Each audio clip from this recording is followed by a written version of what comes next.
Hello, this is Chef John from foodwishes.com with Clotted Cream. That's right, do not let the odd name and strange appearance throw you off. Clotted cream is one of the most delicious things in existence, but unfortunately, so few people get to taste it. And when you consider how amazing this is and how easy it is to make, I have absolutely no idea why it's not more popular. Well, actually, I do have an idea. They called it Clotted Cream. So no, not the most appetizing name ever. But anyway, that aside, unless you live in a very specific part of England, the only way to taste the real stuff is to make our own. And the good news is we only need one ingredient to do that, and that would be 2 pints of the best heavy cream you can find. Okay, as you can tell by the glass bottles, I went to the fancy grocery store and got some gorgeous local milk from grass-fed cows. That's right, some dairy farms actually feed the cows what they're supposed to eat, which is nice. And what we'll do is go ahead and pour our cream into some kind of shallow baking dish. And I would say something about 8 or 9 inches square would be ideal. All right, we want to use something where our cream ends up to be about 1.5 inches to 2 inches deep. So we'll go ahead and pour our cream in. And then once that's set, what we have to do next is absolutely nothing. That's it, we're done. This is ready for the oven. Which reminds me, you're actually going to want to start this late at night, because what we're going to do is transfer this into the center of a very low oven, set somewhere between 175 and 200. And believe it or not, we're actually going to leave that cream in there for 12 hours. Oh yeah, we're pulling an all-nighter. Well, actually, the cream is. We're going to go to sleep and check it in the morning. And if everything's gone according to plan, 12 hours later, it should look something like this. Which, yes, does look quite bizarre. But don't be afraid, that's exactly what it's supposed to look like. And then what we're going to need to do at this point is let this cool down to room temperature. I know you've waited 12 hours and you want to taste it, but you can't.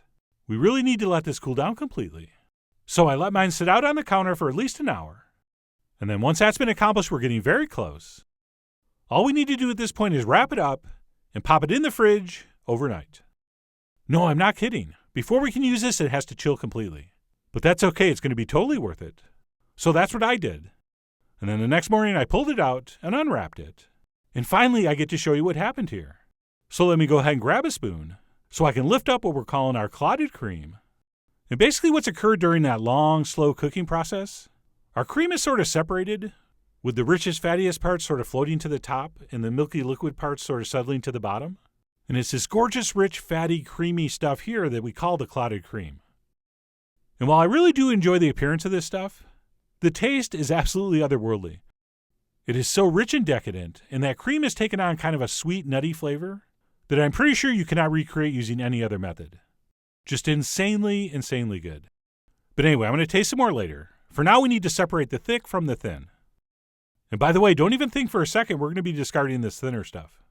Okay, what we're going to do is pour that stuff into a bowl, and we're going to save that to make scones or biscuits with, to serve with the clotted cream. It's the perfect system. So not to brag, but that's what I did. And then once that's been poured off, all the rest can get packed into a container or crock.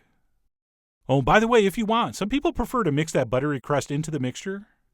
But I don't. I prefer the more authentic presentation. But either way, that'll be up to you. You are Her Majesty the Queen of your homemade clotted cream. So mix that in if you want. But I do enjoy seeing a little bit of that golden brown buttery goodness.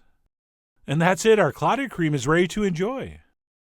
Hopefully on some biscuits or scones that we made with that amazingly delicious liquid we reserved. So let's go ahead and slather on a generous helping of our clotted cream. And then I finish mine off with some homemade strawberry jam. And that, my friends, is one of the most uniquely delicious things you'll ever eat. I mean, just absolutely to die for. Possibly literally. I mean, I can't decide whether this stuff tastes like the world's creamiest butter or the world's butteriest cream. But either way, if that thing I just ate is not on your bucket list, you're going to want to edit your list.